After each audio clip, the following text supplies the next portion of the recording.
Welcome back to English from A to Z. And welcome to a deep dive. Today, we're really zeroing in on something I think a lot of English learners grapple with. That feeling of being stuck right on the edge of real conversational confidence. That's exactly it. If you're listening, chances are you've put in the hours. You know the basic words, you can probably navigate a menu, understand a simple news story. Maybe you even understand quite a bit more English and you feel comfortable speaking. Right. You've cleared those initial A1, A2 hurdles, the beginner stuff. But now you're staring at this B1 to B2 leap, lower intermediate to upper intermediate. And honestly, it often feels like the biggest wall in the whole language learning journey. It can be really frustrating. Yeah, absolutely can. And there's this interesting psychological thing that adds to this, isn't there? B1 learners often feel this pressure, like, okay, now I need the fancy words. They think fluency means complexity, maybe memorizing long lists of obscure vocabulary. Right, like that's the magic key. Exactly. Yeah. But the source material we're digging into today, it's this fantastic masterclass designed precisely for this B1 to B2 jump. And it argues something different. It says the key isn't necessarily more words or rushing. It's simpler and much more practical. Okay, let's unpack this then. What are we aiming for today? Well, the goal is fluency, right? But fluency defined as natural, connected speech. Being able to express your thoughts completely without those awkward pauses that just kill your confidence. So our mission today is to really dive into the core methods from this masterclass. We want to pull out the practical techniques, the specific ways of structuring conversations that can help you, the listener, move past those 1 or 2 word answers. Yeah, to sound clearer, more, complete when you're just talking about your day, making plans, sharing an opinion. Yeah. The everyday stuff. It's about bridging that gap between knowing words and actually using them smoothly. Connecting them. Connecting them, exactly. And we have to acknowledge that psychological block first. Why do B1 learners often default back to the super simple answer? Fear. Cognitive load. Both, I think. You're juggling grammar, vocabulary, pronunciation. It's a lot. So the brain takes the easiest path. The goal of the methods we'll discuss is to basically rewire that default, to make expanding your answer the automatic habit, not the exception. Okay, reducing hesitation by building a new habit. I like that.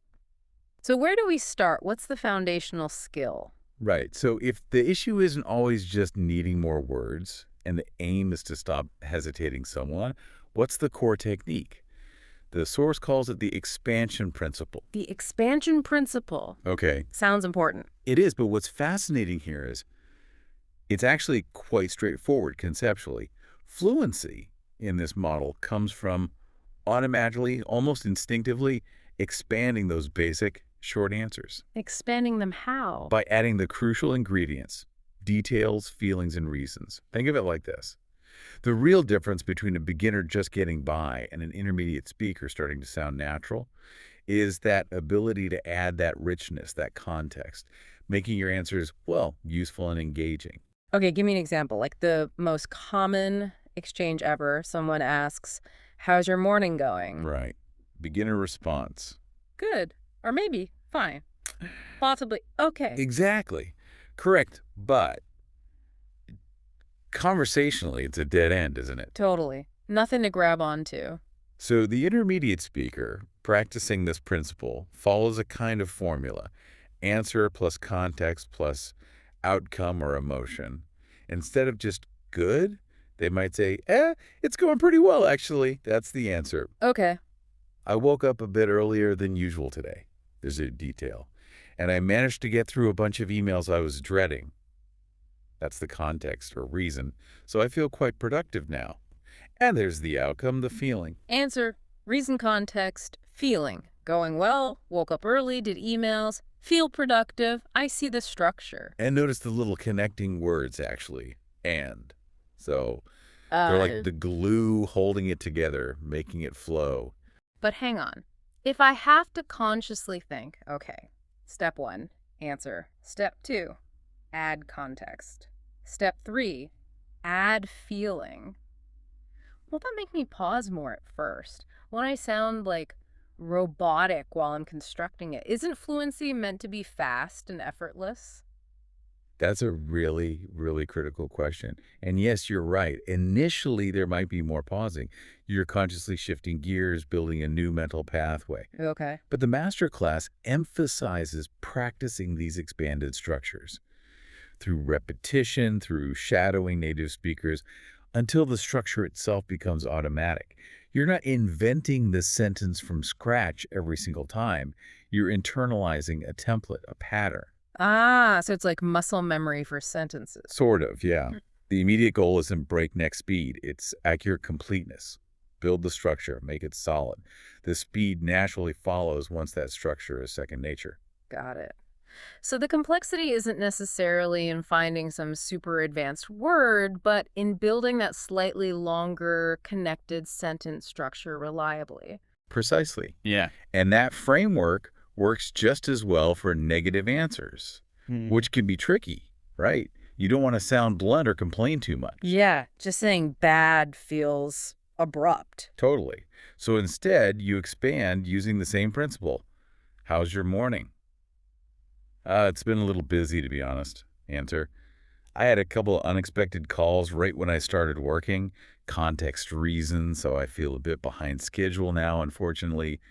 Outcome feeling. You're giving the information, but also the why behind it. It's Yeah. much more natural, less like a complaint and more like sharing information. Exactly.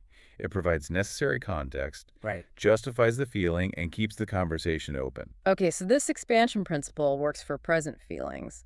What about past actions? Like, what did you do yesterday? Beginner answer, I studied. Right. Again, correct, minimal. The intermediate expansion needs to bring in time and sequence. You're showing you can control the narrative flow, even for simple past events. How would that sound? You can say something like, well, yesterday morning I studied English for about an hour, mainly focusing on some tricky phrasal verbs. Time phrase, specific detail. Then in the afternoon, I went for a walk in the park just to clear my head. Sequence word, reason. And later in the evening, I cooked dinner with my roommate. Linking word, activity. Okay, so you're using things like in the morning for about an hour, then later, and those little words are doing a lot of heavy lifting in terms of structure. They absolutely are. They organize the information, show the order of events. This is crucial because it's the foundation for telling longer stories later on, which is definitely a B2 skill. And the source material talks about drills for this, right? Like practicing these longer sentences out loud. Yes, critically important. Saying them out loud, focusing on connecting the words smoothly, almost like singing a phrase rather than speaking separate words. You practice until that extended structure feels natural coming out of your mouth. Training your mouth and brain together. You got it. It's about pushing past that comfort zone of the short answer, building the stamina to produce these longer, connected chains of thought without faltering. The source argues, pretty convincingly, I think, that if you consistently go from one simple idea, like I studied, to three connected ideas, I studied, then I walked, finally I cooked, you've essentially tripled your functional fluency in that moment, even without using advanced words. More output, more connection. Makes sense. Okay, so we've got the expansion principle. Always add detail, reason, emotion. Once you start internalizing that, the next step seems to be applying it to those really common everyday situations where you need not just clarity, but also politeness. Exactly. This is where B2 English starts to feel really practical. You're moving beyond just survival communication into smoother, more effective interactions. Let's take ordering something, like coffee or food. Ah, yes. The potential for awkwardness is high here if you're not careful. Totally. We need to get past just barking the item, like tea please or I want pizza.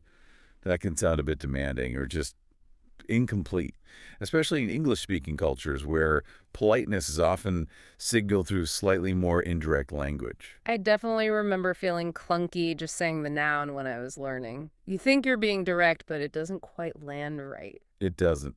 So the intermediate speaker layers in the detail, the specifics, and those markers of politeness. Instead of just tea, please, you practice the full phrase. I'd like a large green tea, please. Or even better, could I get a large green tea, please, with no sugar?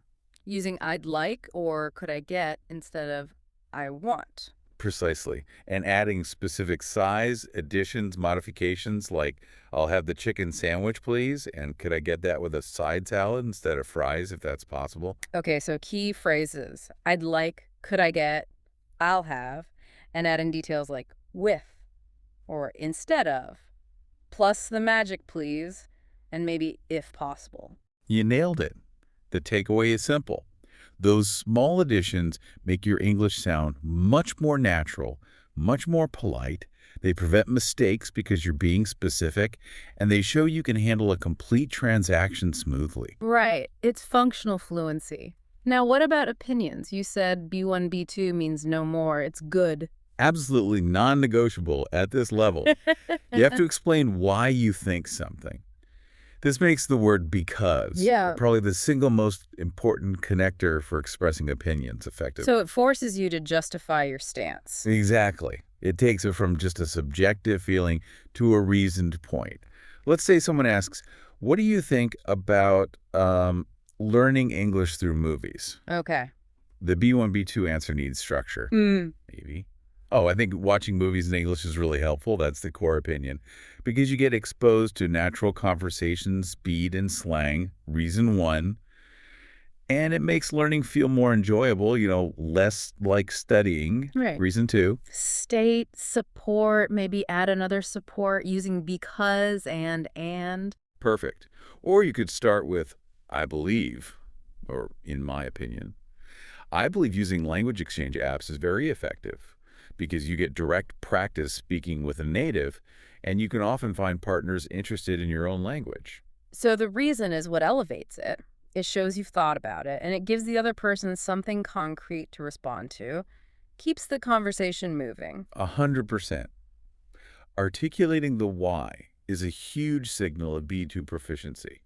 It demonstrates logical thinking and the ability to connect ideas. Okay, opinions need because.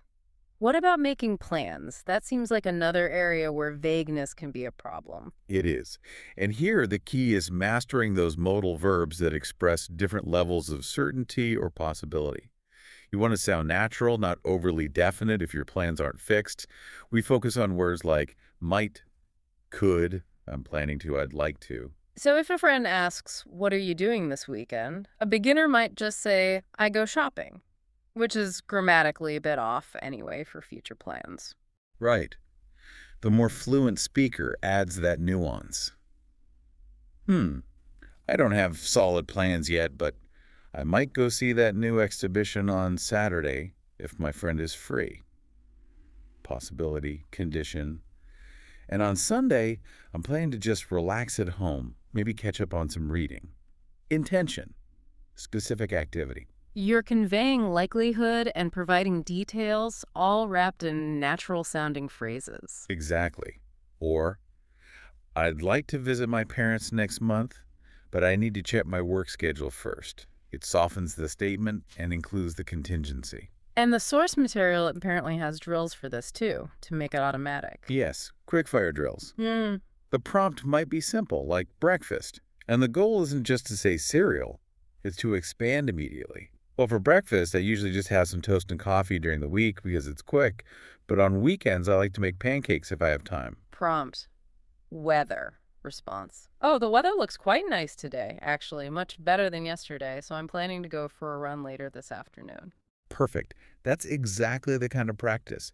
It trains your brain to instantly link the simple concept to context, reason, intention, consequence, building those complex sentences almost on reflex. Okay, moving beyond those daily tasks like ordering or planning, let's talk about social stuff, meeting people, talking about yourself. Here, the expansion principle seems less about transactional clarity and more about building rapport, painting a fuller picture. Absolutely. When you meet someone new, the goal isn't just to exchange bare facts. It's to offer enough detail to give them a sense of who you are, making the connection easier. Take the classic, "Where you from?" Beginner. I'm from Brazil. Right. Clear but minimal. The fluent intermediate speaker instantly adds layers. I'm originally from Brazil, slight nuance there. Specifically from Rio de Janeiro, it's a big city on the coast. Yeah. Adding detail using specifically from a city called, yeah, or similar phrasing. But I've actually been living here in Dublin for about 2 years now. Adding duration using "I've been living here for." Ah, so you're using those little introductory phrases to weave in more information smoothly. Originally from, specifically from, I've been living here for. Exactly. They act as scaffolding to hang more details on. And the same applies to work or study. Don't just say, "I am a student." Expand. Expand. "I'm currently a student at the local university." Context. "I'm studying mechanical engineering, specific field, and I'm really enjoying the practical, hands-on projects we get to do." Adding feeling or interest. Or for work. I work as a graphic designer for a small tech startup downtown, role, company type location. And I'm mostly focused on creating visuals for our marketing campaigns, which is pretty creative work. Hmm. Responsibility, feeling. Again, it's about adding those layers. Specificity without needing overly complex vocabulary. It's about structure and detail. And this flows naturally into talking about interests, hobbies. Here again, the why factor is huge. Don't just list activities. I like reading. Expand. Expand? How? Maybe. Yeah, I really enjoy reading, especially contemporary fiction in English. Adding specificity with, especially because it helps me learn new vocabulary and context, Yeah. the reason. And I find it's a great way to relax in the evenings. Another benefit. Okay, using connectors like especially, because often, mainly, I like hiking, and I often go up into the hills near my city on weekends because the views are amazing and it's good exercise. Perfect.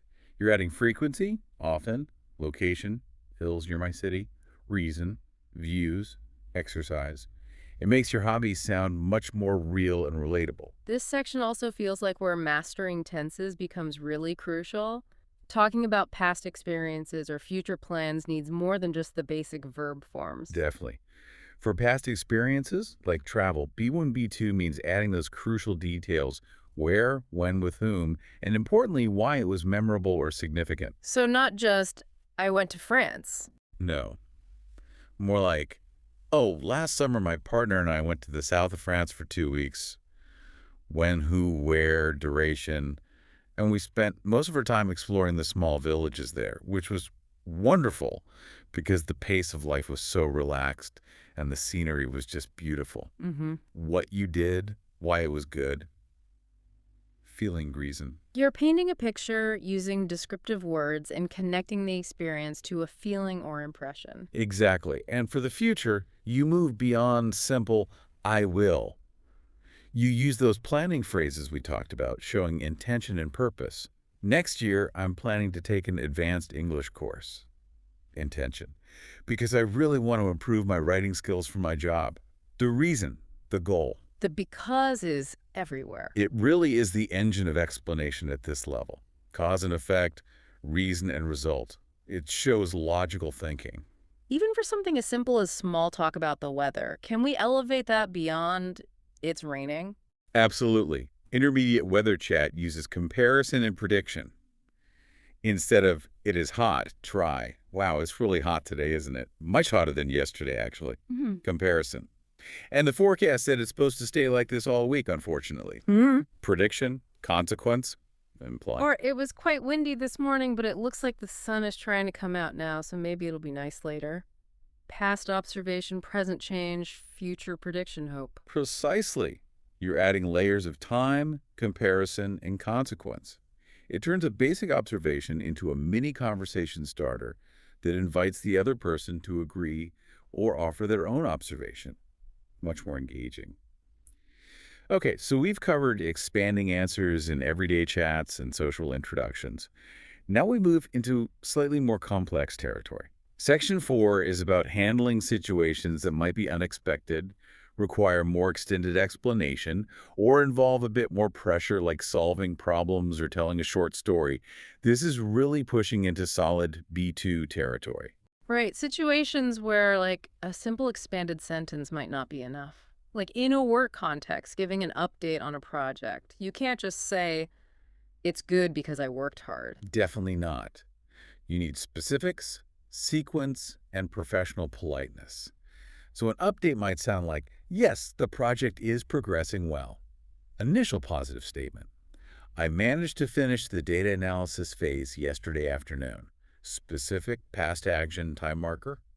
And now I'm currently focused on drafting the summary report, which I anticipate having ready for review by tomorrow morning. Current action, future deliverable, clear timeline. Very clear. Sequence, current status, future projection. And what about asking for help at work? That can feel awkward. It can, so politeness and clarity are crucial.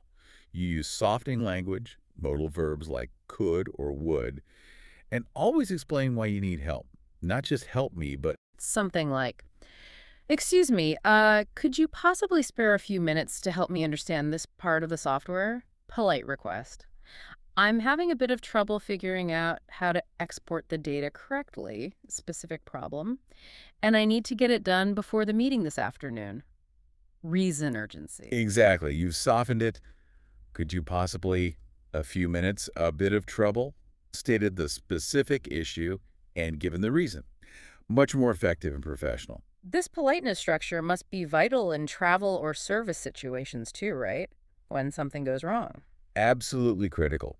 If your hotel room's heating isn't working, you don't just say, heating broken. You approach the desk and say, excuse me, I'm in room 315 and the heating doesn't seem to be working properly. Identify yourself, state the problem clearly but politely. Could someone please take a look at it when they have a moment? Polite request for action. Clear, polite, specific. Gets the job done without sounding demanding. Right. And ordering food with modifications, which we touched on, is another example of handling complexity. It's about linking multiple requests smoothly. Yes, I'd like to order the vegetarian lasagna, please. Main item. And could I also get a small green salad with that, with vinaigrette dressing on the side? Linked request, specific modification. Oh, and a sparkling water with lemon, please. Adding another item. Using, and could I also get, or just to chain the requests together naturally. Precisely. Now, moving to the peak of intermediate fluency, according to the source material. Storytelling. The ultimate test. In many ways, yes. Because a good story forces you to bring everything together. Past tenses, descriptive language, sequencing words first, then next, suddenly, finally, maybe a reported speech, and crucially, showing emotion or reaction. It needs a clear beginning, middle, and end. If we connect this to the bigger picture, storytelling isn't just for fun. It's like the final exam for the expansion principle, applied over multiple sentences. That's a perfect way to put it. Beginners might give you bullet points of an event. B2 speakers can weave those points into a coherent narrative paragraph. You need those signposts. First, next, then suddenly, after that, in the end. Okay, let's try a simple anecdote. Maybe something slightly unexpected happened, like locking your keys in your car. How would that sound as a B2 story? All right. Beginning. You won't believe what happened to me yesterday evening. Hook. I finished work, walked out to my car, and just as I closed the door, I realized my keys were still sitting on the driver's seat. Inciting incident. Clear past tense. Okay, sets the scene, presents the problem. Middle. Middle adds the action, the feeling. I couldn't believe it. First, I checked all the other drawers, but of course they were locked too. Sequence. Action. I felt so stupid standing there in the parking lot. Emotion. Then I remembered I had roadside assistance, so I called them, but they said they might take an hour for someone to arrive. Action, consequence, reported speech, indirectly. Building the tension a bit. And the end. Resolution and maybe a reflection. Finally, after about 45 minutes, the technician arrived and managed to unlock the door pretty quickly, thankfully. Sequence, resolution. I was so relieved, but also felt really silly. It definitely taught me to double-check for my keys before I close the door from now on. Feeling. Lesson learned. See, that flowed really well. Thank you. Beginning problem, middle, attempts, waiting, feeling, end, resolution, reflection.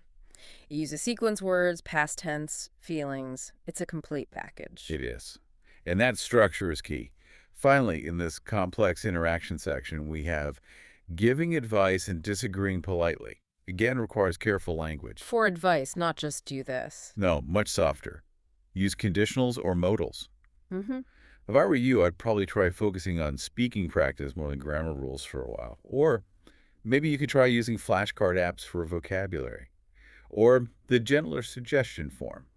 Why don't you listen to some English podcasts while you're commuting? Softening the suggestion. And disagreement. This is tough in any language. Very tough. The key is acknowledging the other person's point before stating your own, using bridging phrases. Never just no or you're wrong instead. I see your point about movies being entertaining, but I sometimes find the dialogue too fast to follow. Or, I understand what you mean about needing structure. However, I personally learn best through spontaneous conversation practice. Phrases like, I see your point, but I understand what you mean, however. That's an interesting perspective, although I feel. Exactly. Those phrases maintain respect, keep the conversation open, and allow you to present your different view politely. It's advanced conversational navigation, a real hallmark of B2. So mastering these complex interactions leads us logically to the final section, how intermediate learners talk about their inner world, their personal goals, their dreams, their motivations. This requires a sophisticated use of language to project into the future, express desire, and explain purpose. Right. It's not just about reacting to situations, but proactively expressing your own aspirations. How does the expansion principle apply here?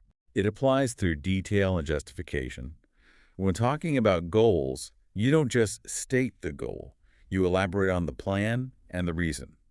For instance, one of my main goals for this year is definitely to become more confident speaking English spontaneously. Goal stated. So I'm actively trying to join conversation groups online. Method 1. And I'm also making an effort to record myself speaking for a few minutes each day, just to get used to the sound of my own voice. Method 2.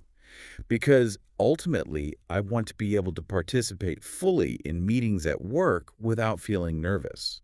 The underlying reason motivation. Wow, that's a very complete goal statement. It's got the what, the how, and the why. Much more powerful than just, I want to improve my English. Infinitely more powerful. Yeah. And for dreams, you often use conditionals, not just to state the dream, but to paint a picture of what it would be like. So not just, I want to live by the sea. No, expand it. Oh, if I could live anywhere, I think I would choose a small town right by the ocean. Conditional statement. I just imagine waking up every morning and hearing the waves, sensory detail, maybe going for a swim before breakfast. It just seems like such a peaceful way to live, elaborating on the feeling consequence. Using, if I could, I would, I imagine, to create that hypothetical scenario vividly. Exactly. You're using language to explore possibility and desire. And this fluency also helps articulate everyday problems more clearly, linking cause and effect. How so? Instead of just, my internet is bad, you explain the consequence. Oh, the internet connection in my apartment was really unstable last night, problem stated. So I couldn't finish the online course module I was working on, consequence 1, which means I'll have to try and catch up on it during my lunch break today. Consequence 2, plan B. Using so, or which means, establishes that clear logical link. Essential for explaining situations clearly, whether at work, school, or just daily life. Absolutely. Yeah. Now, throughout our discussion and heavily emphasized in the source material, achieving this whole B1 to B2 leap really boils down to consistently applying 3 core practices. It's not magic, it's structured effort. Okay, let's recap those. What's number 1? Consistency Yeah. cannot be overstated. Doing something in English every single day, even if it's just for 10 or 15 minutes, is far more effective than one long cramming session on the weekend. Keep the engine warm, Keep those pathways active. Little and often beats binging. Got it. Hmm. Number 2. Repetition and shadowing. This is crucial for making those expanded structures automatic. You need to physically practice saying them, mimicking native speaker rhythm and intonation, connecting the words smoothly. It's about moving the knowledge from your brain to your mouth, making it effortless. Internalizing the patterns through mimicry. Okay? And number 3. Challenge yourself with real conversation scenarios. Don't just study the theory. Put it into practice. Use role-playing. Do those quick expansion drills we talked about. Try ordering food with specific requests. Tell someone a short story about your day. You have to actively use the structures in simulated or real situations to truly own them. Consistency, repetition shadowing, and real scenario practice. That seems to be the recipe. #tag outro. So, reflecting on this deep dive into the B1 to B2 transition, the big message, the core takeaway from the source material seems really clear, doesn't it? I think so. It's not about suddenly acquiring a massive vocabulary or mastering every obscure grammar rule. The real leap comes from learning to expand what you already know. Right. Consistently adding the why, the how, the when, the feeling, turning simple statements into richer, more complete thoughts. That seems to be the engine driving fluency at this level. Exactly. It's about the depth and connection of your sentences, not necessarily their lexical complexity. The whole methodology we've explored is built around forcing that expansion habit through structured practice, repetition, and drills until it becomes second nature. Which leads us to a pretty interesting final thought for you, the listener, to consider. This expansion rule, always adding reason, detail, feeling, we've talked about applying it to English. But what if you tried applying it consciously just for a day in your native language? Ooh, that's a fascinating challenge. Think about it. The next time someone asks you a simple question in your first language, like, how was work? Or, what did you do this weekend? Deliberately force yourself to answer using the full expansion principle.